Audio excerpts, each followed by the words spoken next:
Requests for repairs, reasonable requests after home inspection. That's our topic today. Let's get started right after this.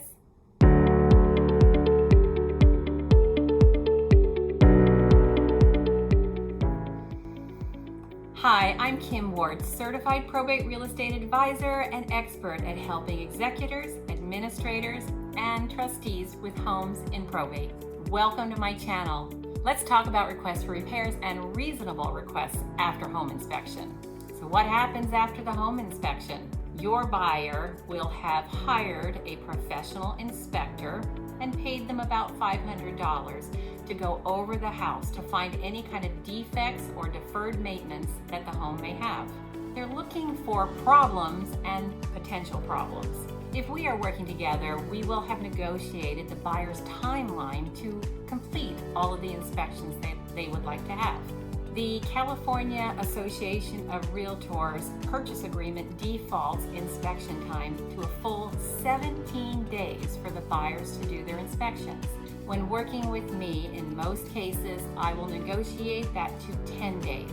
I do this because experience shows that once the buyer has completed their inspections, once we have addressed the request for repair and the buyer removes their inspection contingency, so they won't be doing any further inspections, then 95% of the time, experience shows we walk our way through the rest of the contingencies and close escrow.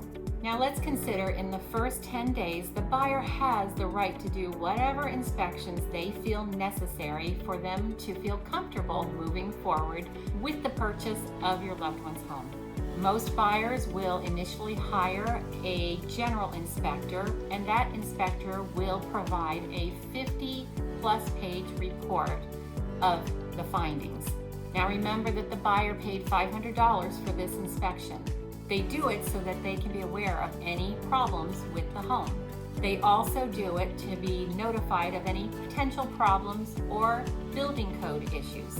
Of course, if the house is not brand new, the building codes are much different today than they probably were when the house was built. Once the buyer and their agent receive this report from the inspector, they will most likely review it together, looking for big problems such as a roof that's at the end of its usable lifespan, or an air conditioner that may not be working, or perhaps foundation issues. Next, they will look at items of concern, such as water leaks or termites, or perhaps single pane windows from the 1960s. They'll be discussing building codes, such as many houses here in San Diego that were built 50 plus years ago will have two-pronged, non-grounded outlets. Then they'll be looking at small or minor issues, such as patio door that doesn't operate correctly, or a furnace that doesn't have a filter in it that it should have in it, or perhaps something like a window lock is broken, and even smoke detectors that aren't operational. My team and I were recently helping a buyer to purchase a property in the San Carlos area, and when we were doing the inspection, it was noted that the dryer vent, those silver vents that go from the dryer to the outside of the house, it hadn't been shortened, and so it was incorrectly installed and it was all curling around strangely. That is the type of small issue that is going to be on the report. And that's the type of thing that I'm going to notice when I become your agent, when I'm helping you. And I believe that those types of things should be addressed up front. The other thing was with this same particular house was there wasn't a furnace filter in the furnace. These are such simple, easy fixes. And in my opinion, those types of things should have been addressed prior to putting the house on the market.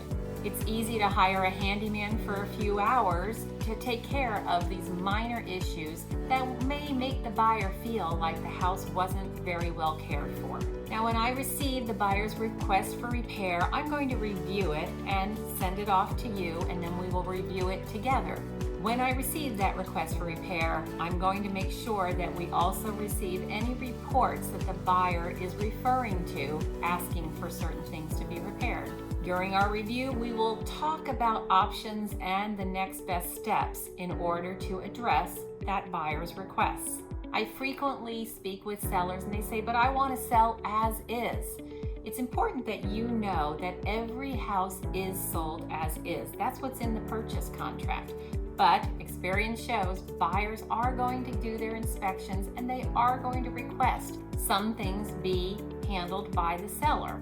When we receive that request for repair, as we review it, we will talk about the approximate cost for each one of the items that the buyer may be requesting. When we receive the request for repair, it does not mean that you as the seller have to agree to any repairs at all. But we are back to negotiating the sale, and we want to work out something so that the buyer feels like they want to continue on with the purchase. So when we're reviewing that request for repair, we'll figure out what the approximate cost would be for each one of the items. In most cases, when I'm helping an executor, administrator, or trustee with a home in probate or a trust, I negotiate a dollar amount that goes from the seller's proceeds, from the estate proceeds, towards the buyer's closing costs instead of doing the repairs. The reason I do this is for the ease of giving the buyers some of what they are asking for, and also to remove the liability from the estate and you as the estate representative. The one thing that we rarely don't do is when the buyer requests that you provide a Section 1 termite clearance. It's simple to have the house tented and for the repairs that need done in order to provide that Section 1 termite clearance to the buyer. This is something my team and I handle. You would not need to be concerned about it. We would let you see the report. We would talk about the cost of what it would be to provide that Section 1 termite clearance and how you feel about that and how it affects the estate. Keep in mind that some buyers and their lenders would need to have that Section 1 termite clearance in order to go forward with the purchase because it would be a condition of the loan. And finally, just remember that this is another part of the transaction that's similar to when we were negotiating the original contract. We want to do a little give, a little take, and work our way to a win-win situation. Thank you for watching. If you enjoyed this, please go ahead and subscribe. If you have questions or comments, you can put them down below or reach out to me and my team. We're happy to talk with you about your exact circumstances. I look forward to seeing you next week.